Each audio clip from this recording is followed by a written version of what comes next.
Kau setia, apa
Bapak, Ibu, dan Saudara semua, baru-baru ini saya membaca sebuah artikel dan membaca sebuah statistik yang begitu mengejutkan. Ada pembelajaran atau penelitian di negara ini, saudara, saya nggak tahu di negara lain, tapi di negara Amerika ini, ya, artinya termasuk saudara dan saya yang tinggal di sini. Penelitian tersebut berkata, dan statistik itu berkata, saudara, bahwa rata-rata orang di negara ini yang menggunakan social media atau Facebook, rata-rata kita mempunyai sebanyak 338 teman di Facebook, saudara. Saya tahu bagi beberapa Anda itu adalah jumlah yang dikit, karena Anda adalah orang-orang yang populer, ya kan? Facebook yang satu sudah penuh, Anda bikin lagi satu lagi, yang satu lagi sudah penuh, Anda bikin lagi sampai ada 3, saudara. Tapi pembelajaran ini berkata ini rata-rata orang aja yang ada di negara ini, sekitar 338 Facebook friends. Tapi di research atau penelitian pembelajaran di lainnya yang dilakukan di terpisah, saudara, rata-rata orang di negara ini ditanya, dalam kehidupan pribadi kamu, kira-kira berapa, kamu punya berapa teman dekat? Dan jawabannya lumayan mengagetkan. Mereka bilang mereka hanya punya 2 teman dekat dalam kehidupan mereka.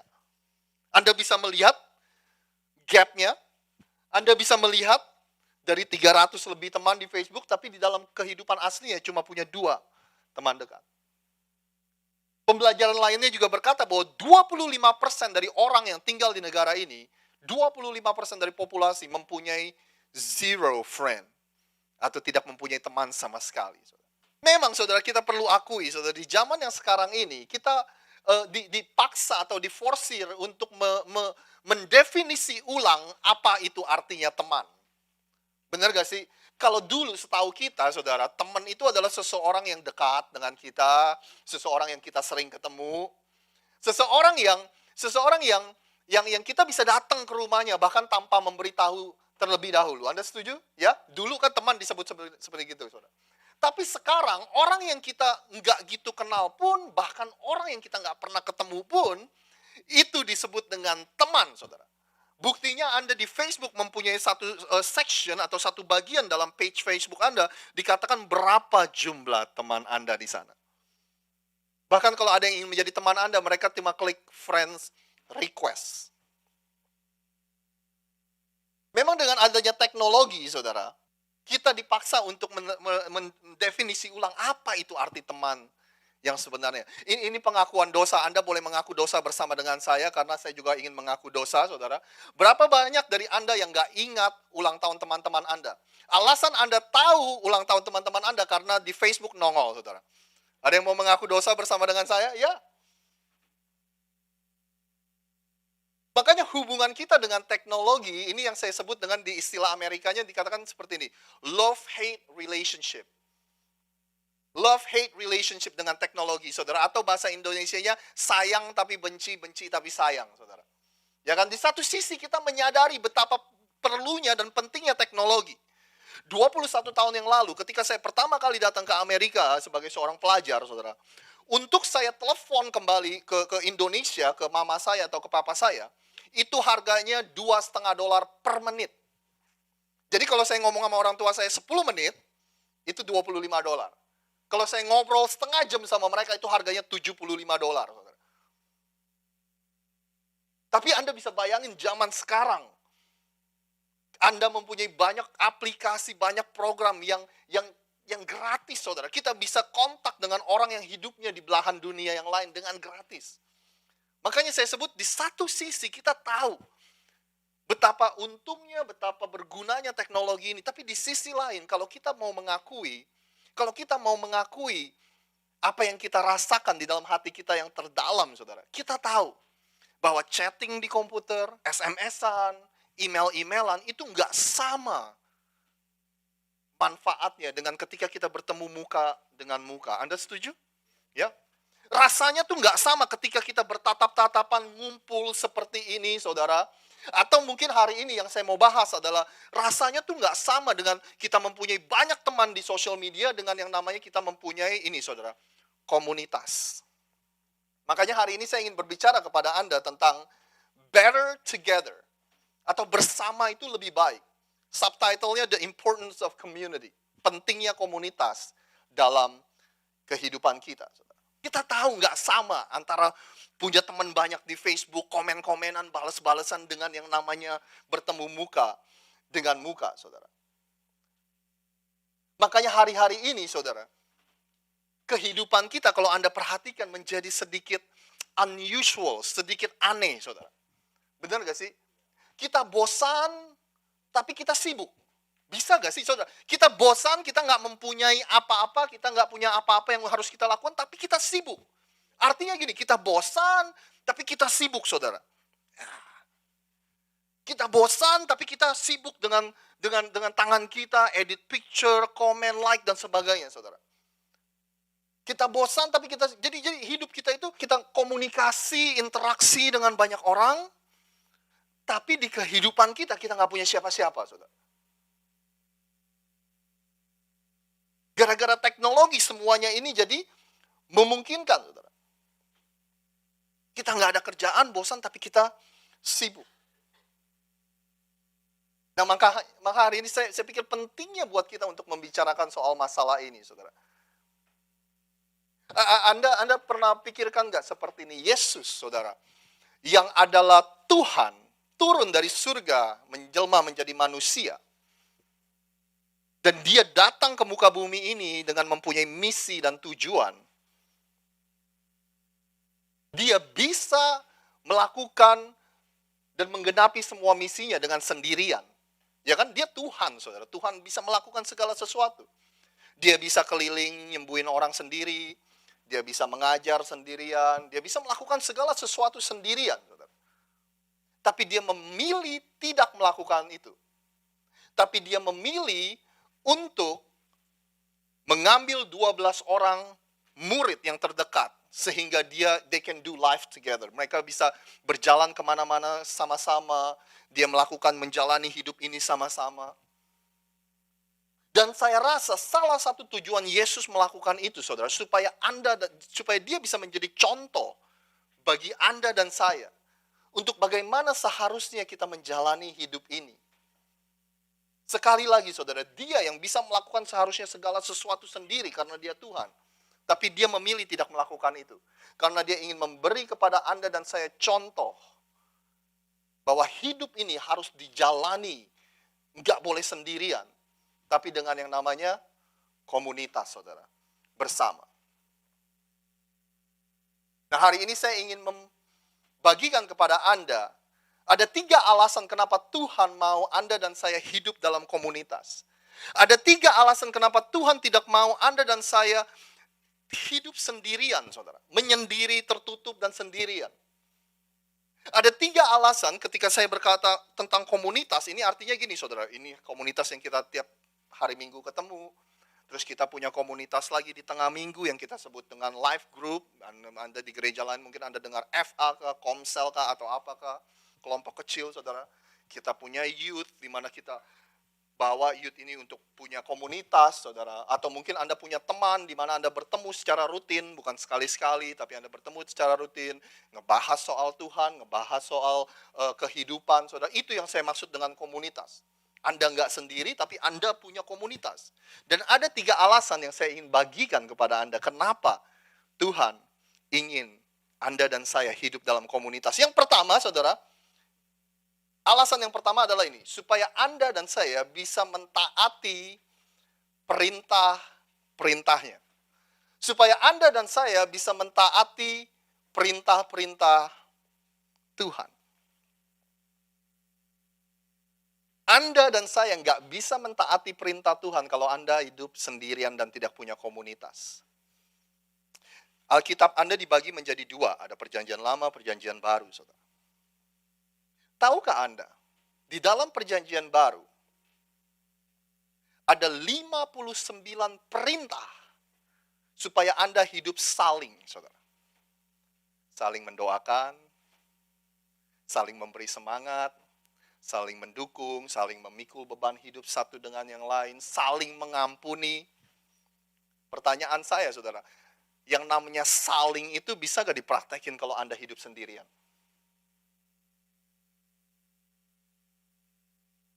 Yang namanya saling itu bisa gak Anda praktekkan kalau Anda tidak punya komunitas, saudara. Saling hidup damai, saling mengasihi. Jadi, yang saya maksud dengan mentaati perintah-perintah Tuhan, saudara, bukannya seperti ini. Bukannya kalau Anda nggak mentaati perintah Tuhan, Anda masuk neraka, atau ini karena salah satu syarat supaya Anda masuk surga. Bukan, saudara. Tapi memang kehidupan ini didesain, Anda kalau ingin menikmati kehidupan ini secara maksimal, Anda kalau ingin menikmati kehidupan ini, kalau dalam bahasa Yesus itu hidup yang penuh, life to the fullest, hidup yang berlimpah. Ini hanya bisa didapatkan ketika Anda mentaati perintah-perintahnya. Untuk hidup saling, saudara. Tapi saya rasa yang paling penting kenapa Tuhan ingin kita. Jadi ada 59 perintah yang berbeda untuk saling berdamai, saling apa. Tapi saling ini diulang-ulang sampai 100 kali di perjanjian baru, saudara.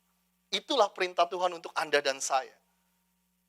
Tapi menurut saya alasan utama kenapa Tuhan ingin kita mentaati perintah-perintahnya untuk hidup saling ini, karena Yesus berkata seperti ini, saudara.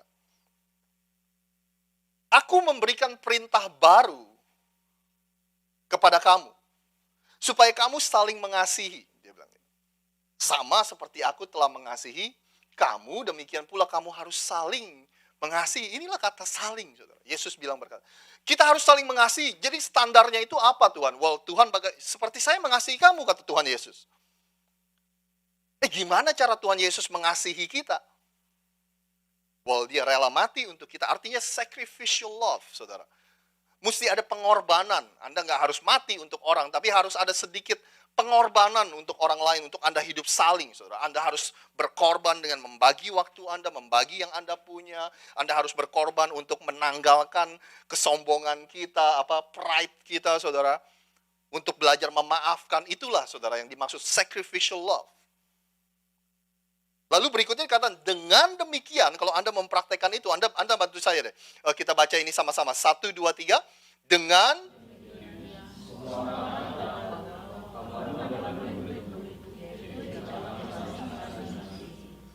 ini jangan-jangan biasa yang suaranya kenceng lagi pergi camping nih, saudara.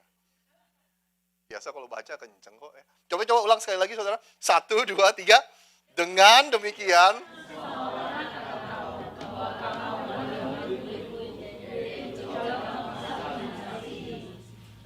jadi Yesus bilang pada akhirnya orang-orang tuh akan tahu kita adalah pengikut-pengikut Yesus, bukan dari cara kita berdoa, bukan dari seberapa banyak kita bisa hafal ayat Alkitab, bukan seberapa kencang kita nyanyi, saudara. Walaupun semuanya itu sangat penting untuk hidup kita, tapi Yesus bilang semua orang akan tahu kita adalah pengikut Yesus ketika kita, bagaimana kita memperlakukan satu dengan yang lain. Jadi makanya Tuhan ingin kita ada di dalam komunitas supaya kita untuk mempraktekkan hidup saling, saudara, supaya kita bisa menjadi contoh bagi orang-orang yang ada di luar. Bagaimana seharusnya kita memperlakukan satu dengan yang lain, saudara. Saling mengampuni, saling berkorban, saling damai, saudara.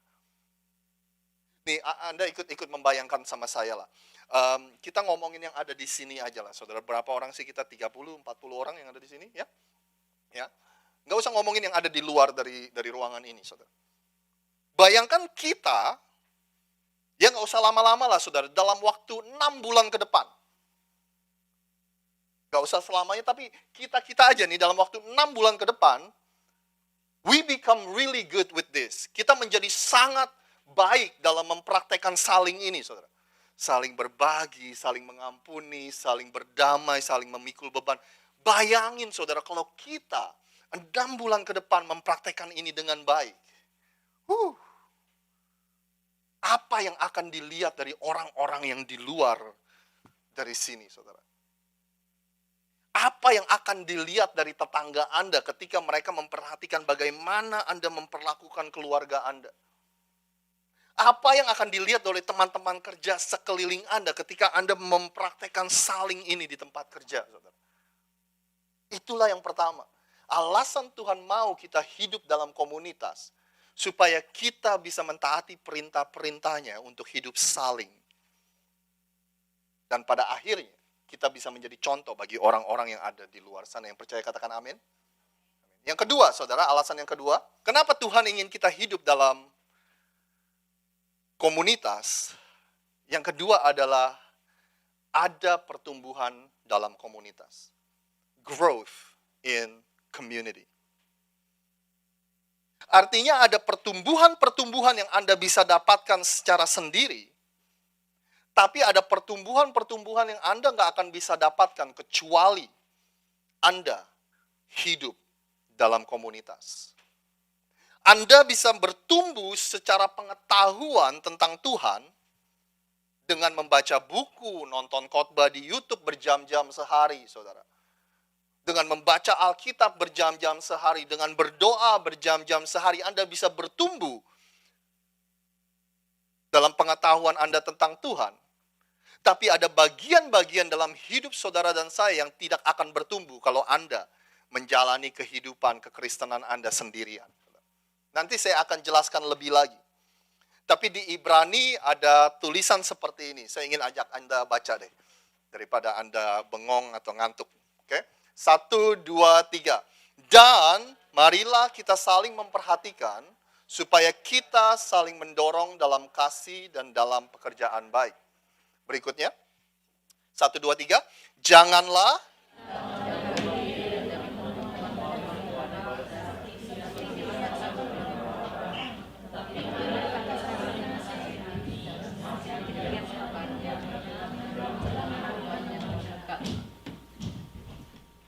Jadi sedikit latar belakang dari kitab Ibrani ini, saudara. Kitab Ibrani ini ditulis sekitar tahun 65 setelah Masehi. Artinya gini, Yesus hidup dan waktu dia disalib dan dia bangkit dari kematian itu sekitar tahun 30-an setelah Masehi, saudara. Jadi kitab ini ditulis 30 tahun setelah Yesus bangkit dari kematian. Nah, selama 30 tahun itu, saudara, antara setelah Yesus bangkit dari kematian, seperti yang Anda tahu, gereja itu bertumbuh, ya kan? Kekristenan itu menyebar, saudara, dengan demikian hebat, saudara. Gereja mulai bertumbuh. Tapi pada saat-saat itu, tahun 65-an, saudara, atau enggak, bukan saat-saat itu, dari sejak gereja ada, sampai saat ini ditulis, orang Kristen mengalami penganiayaan yang begitu hebat, saudara. Kalau pemerintah Romawi tahu Anda orang Kristen, Anda akan dibunuh pada saat itu. Dikasih makan ke singa, dibakar hidup-hidup, atau disalib seperti Yesus. Pokoknya mereka mengalami penganiayaan yang begitu hebat. Dan akhirnya, saudara, ada begitu banyak orang-orang yang tadinya memutuskan untuk mengikuti Yesus atau menjadi orang Kristen, mereka menyerah dengan imannya. Wah, ini rugi dah gue jadi orang Kristen deh. Kalau ini resikonya. Gue gak mau lah jadi orang Kristen lah kalau ini resikonya. Dan ada begitu banyak kelompok orang-orang Yahudi yang tadinya jadi orang Kristen, saudara, memberikan hidupnya kepada Yesus. Mereka kembali ke agamanya yang lama. Mereka kembali kepada rutinitas agamawi mereka yang lama. Nah, makanya penulis dari kitab Ibrani ini sedang memberikan semangat kepada orang-orang yang mengalami penganiayaan tersebut, saudara. Mereka bilang seperti ini. Jadi penulis ini berkata, oke, kalau kita ngumpul, kita akan saling dikuatkan. Kalau kita saling memperhatikan, kita saling mendorong, saling memberi semangat, kita akan menjadi lebih kuat. Makanya dia bilang, janganlah kita menjauhkan diri dari pertemuan-pertemuan ibadah kita, dia bilang gitu. Seperti yang dibiasakan oleh beberapa orang. Semakin kita ada dalam kesulitan, semakin kita membutuhkan komunitas. Saudara, di zaman sekarang, kalau saya boleh terjemahkan apa yang ditulis ini kepada zaman kita sekarang, saudara. Di zaman sekarang kita nggak mengalami penganiayaan karena kita orang Kristen. Anda setuju? Anda diberikan kebebasan, saudara. Anda boleh berdoa di jalan-jalan, Anda boleh beribadah hari Minggu tanpa Anda harus punya rasa takut, ya kan? Jangan-jangan gimana kalau kita digerebek lagi ibadah gitu kayak di Cina gitu, saudara. Kita ditangkap pemerintah lagi. Kita nggak mengalami itu, saudara. Tapi saya sadar, setiap kita, dimanapun kita berada, kita mempunyai pergumulan masing-masing, ya kan? Dalam kehidupan pribadi kita. Ada masalah yang Anda harus lewati, ada duka cita yang Anda alami. Kita semua mempunyai pergumulan masing-masing, saudara. Dan menurut saya sangatlah natural, alami, atau normal bagi manusia. Ketika kita mengalami masalah atau pergumulan, kita ini enaknya menyendiri, saudara. Benar gak sih? Kita ini enaknya menutup diri kita, saudara. Ya kan? Ketika kita mengalami permasalahan. Tapi kita diingatkan lagi, justru semakin berat pergumulan kita, semakin banyak permasalahan kita, disitulah kita membutuhkan yang namanya komunitas.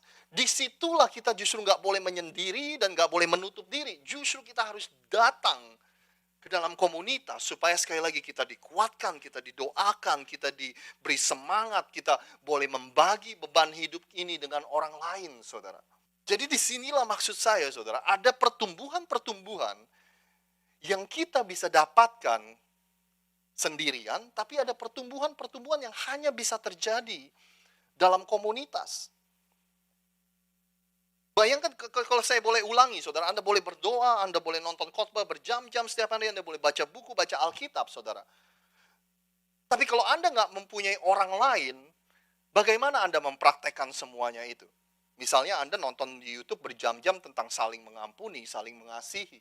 Tapi kalau kita hidup dalam sendirian, kemana kita mempraktekkan saling mengampuni, saling mengasihi? Anda bisa mengerti maksud saya? Justru ketika kita mendengar sesuatu, lalu kita mempraktekannya, disitulah kita bertumbuh, saudara. Makanya ini yang saya maksud. Ada pertumbuhan-pertumbuhan yang hanya bisa terjadi kalau kita ada di tengah-tengah komunitas. Ada pertumbuhan-pertumbuhan yang kita nggak bisa dapatkan kalau kita hidup sendirian, saudara. Jadi mungkin prakteknya seperti ini. Kalau mungkin gampangnya, saudara, prakteknya adalah seperti ini, saudara. Ya kan, daripada gini, saudara, daripada kita sibuk untuk mencari kelompok mana ya yang menguntungkan buat saya, daripada kita sibuk cari gereja yang sempurna, daripada kita sibuk cari komunitas yang mana ya kan? Daripada kita misalnya marah, saudara, kita dibilang sesuatu sedikit, kita marah lalu kita pergi ingin cari komunitas yang lain. Atau mungkin, jangan-jangan Tuhan memang sengaja menaruh orang-orang tersebut di sekeliling kita, saudara. Kenapa? Supaya Anda bisa belajar yang namanya mengampuni. Anda setuju? Ya kan? Daripada ketika ada orang melakukan salah kepada Anda langsung pergi cari kelompok yang lain, cari gereja lain. Lebih baik kita mempraktekkan dan mencoba untuk mempraktekkan yang namanya pengampunan. Dan pada akhirnya kita sebagai individu pun akan bertumbuh. Daripada kita marah, misalnya orang lain tidak melakukan sesuatu untuk kita, mendingan kita mempraktekkan, kita belajar menerima mereka apa adanya. Justru lebih baik mungkin kita ganti pertanyaan kita, saudara. Daripada kita bilang, apa ya yang orang lain bisa lakukan untuk saya ya? Kita ganti, apa yang saya bisa lakukan untuk orang lain ya? Jadi itu maksud saya, saudara. Ada pertumbuhan-pertumbuhan yang kita nggak bisa dapat kecuali kalau kita ada di dalam komunitas, saudara. Nah, itu dua alasan yang pertama. Alasan yang ketiga, saudara. Jadi alasan yang pertama supaya Anda bisa mentaati perintah-perintah Tuhan untuk hidup saling, dan pada akhirnya ketika Anda mempraktekkan hidup saling bersama orang-orang percaya, Anda akan menjadi berkat bagi orang-orang yang melihat kehidupan Anda. Yang kedua adalah supaya Anda mengalami pertumbuhan. Pertumbuhan yang hanya Anda dapatkan kalau Anda ada di tengah-tengah komunitas. Yang terakhir, yang ketiga, saudara. Menurut pembelajaran, kalau pendeta udah ngomong terakhir, saudara, 60% dari jemaat bangun, saudara. Yang terakhir, yang ketiga, alasan Tuhan ingin Anda ada dalam komunitas. Ini pasti Anda suka nih yang terakhir nih, karena memang ini adalah kata-kata yang paling disukai oleh orang-orang gereja, yaitu mukjizat, saudara. Ada mukjizat-mukjizat di dalam komunitas. Miracles in community. Ada mukjizat-mukjizat yang Anda hanya bisa alami kalau Anda ada di dalam komunitas, saudara.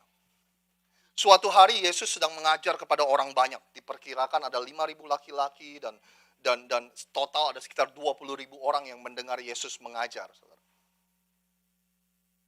Setelah Yesus mengajar seharian kepada orang banyak tersebut, hari menjelang sore, muridnya mendatangi Yesus dan berkata, Yesus, Hari sudah sore, ayo kita bubarin aja orang-orang, kan mereka udah dengar pengajaran sepanjang hari. Supaya kita bubarin, supaya orang-orang bisa pulang dan bisa makan.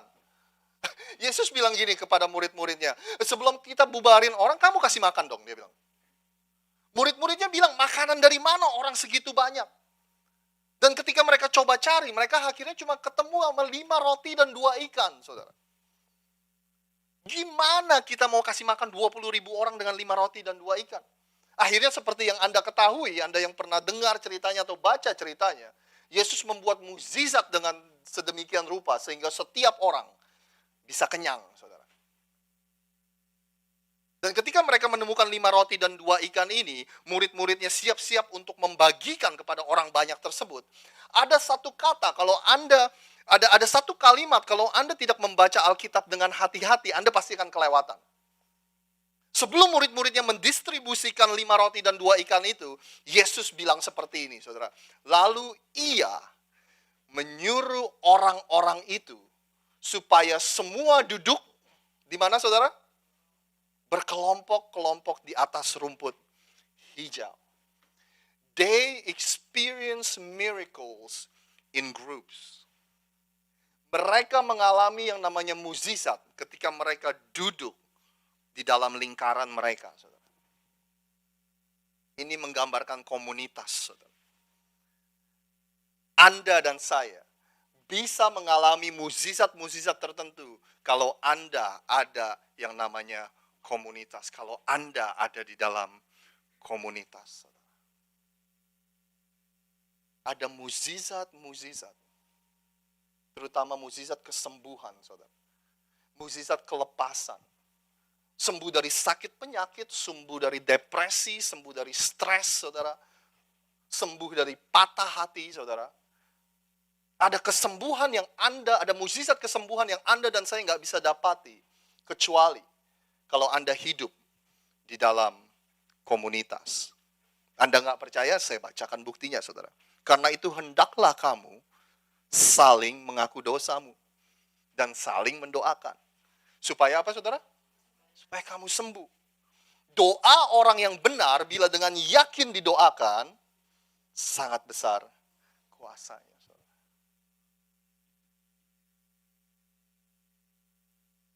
Ketika Anda ada dalam komunitas dan saling transparan, saling mendoakan. Saya tahu ini adalah sesuatu yang menakutkan, saudara. Kita terbuka dengan orang lain, gimana kalau dia menyia-nyiakan kepercayaan saya, saudara. Tapi nggak ada pilihan lain, karena mukjizat tertentu hanya terjadi. Mukjizat kesembuhan hanya akan terjadi kalau kita belajar hidup dalam komunitas. Sudah bukan rahasia umum lagi, saya sering cerita di khotbah, saya sering cerita di live group kita, di komsel kita, saudara. Saya sering cerita selama hampir 20 tahun, baik sebelum melayani atau setelah melayani, baik sebelum menjadi orang Kristen dan sesudah menjadi orang Kristen, saya terikat dengan yang namanya pornografi. Saudara. Hampir 20 tahun, Anda bisa bayangin. Beberapa dari Anda umurnya aja belum nyampe 20 tahun. Selama bertahun-tahun saya terikat dengan yang namanya pornografi, saudara. Saya capek dengan diri saya sendiri. Saya kalau ngaca, saya muak dengan muka saya sendiri, saudara.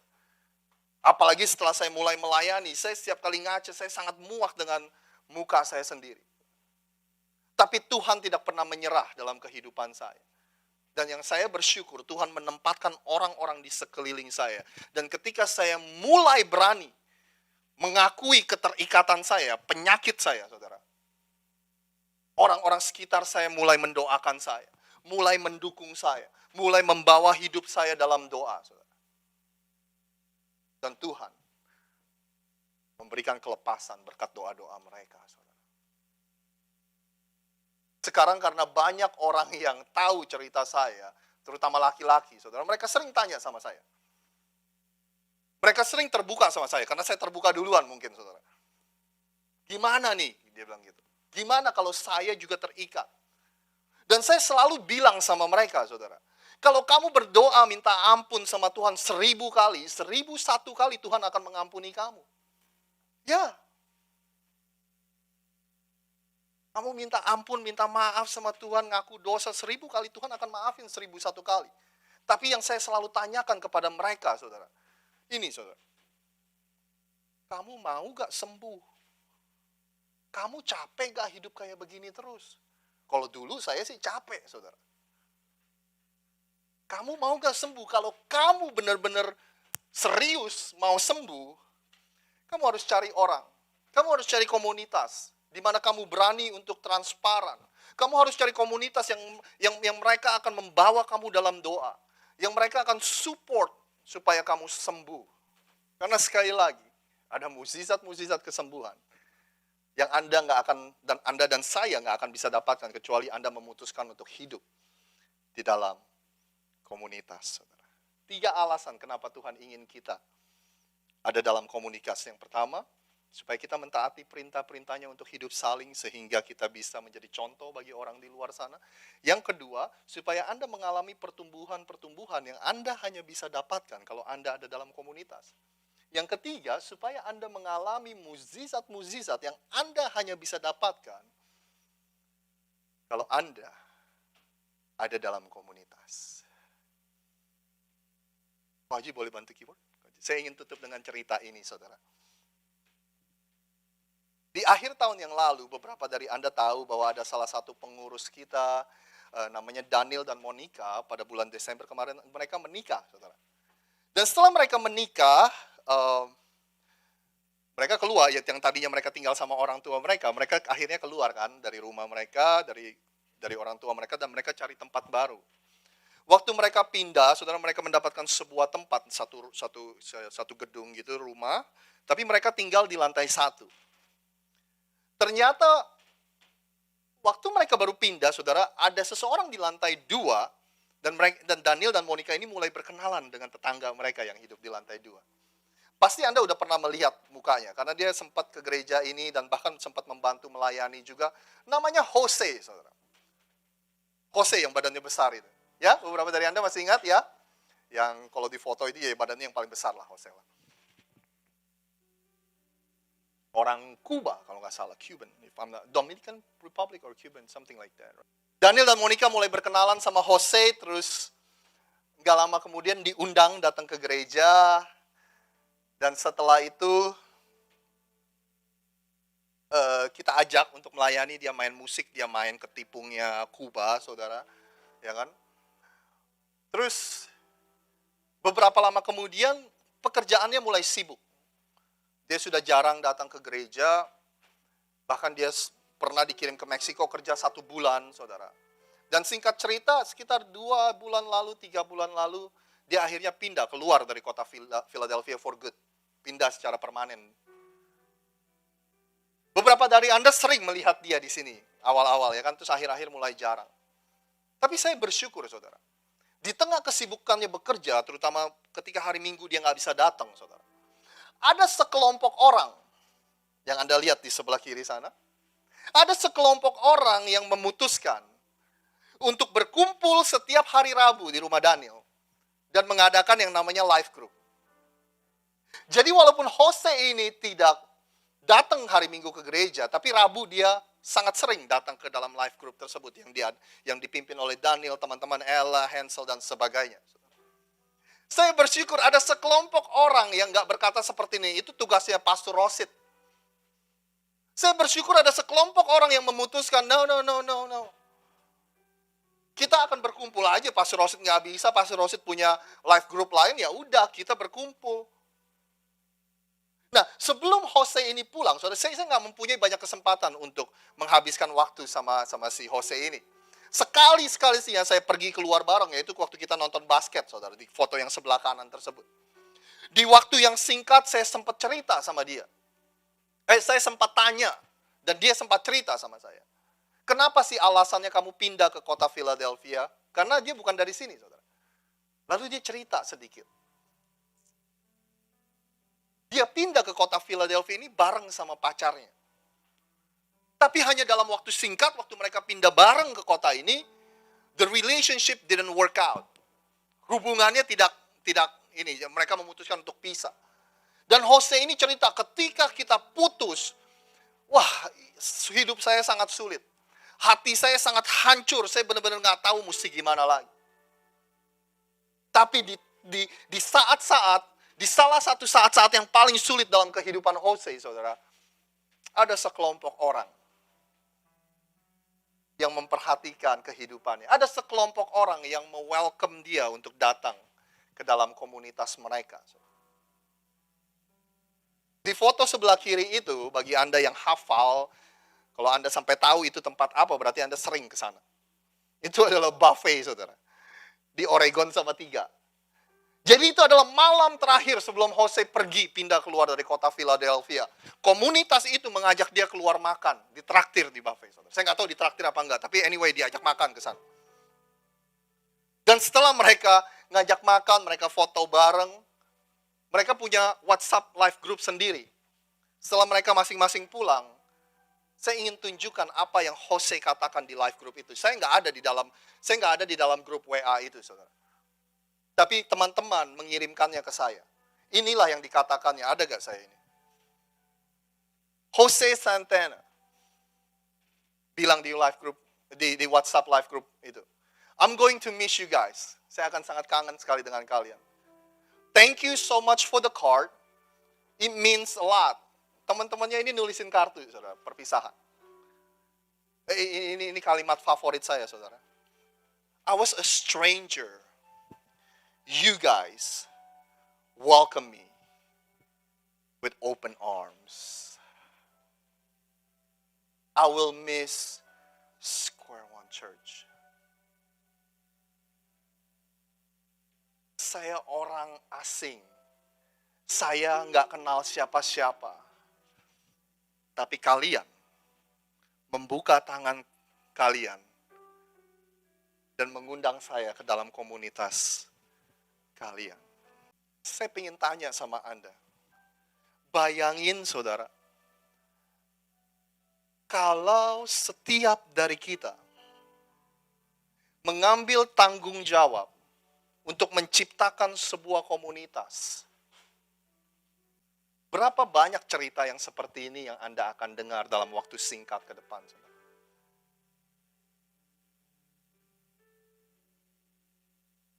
Kalau setiap dari kita bertanggung jawab untuk menciptakan komunitas, berapa banyak orang yang kesepian yang akan berkata, saya udah gak kesepian lagi karena saya punya komunitas. Kalau setiap kita ingin mengambil bagian untuk menciptakan komunitas, berapa banyak dari cerita yang kita bisa dengar bahwa saya sembuh. Saya udah nggak depresi lagi, saya udah nggak stres lagi. Karena komunitas saya mendukung saya, komunitas saya mendoakan saya. Berapa banyak orang yang akan bilang, dulu saya tersesat, sekarang saya sudah diselamatkan. Bayangin saudara. I was a stranger, but you guys welcome me with open arms.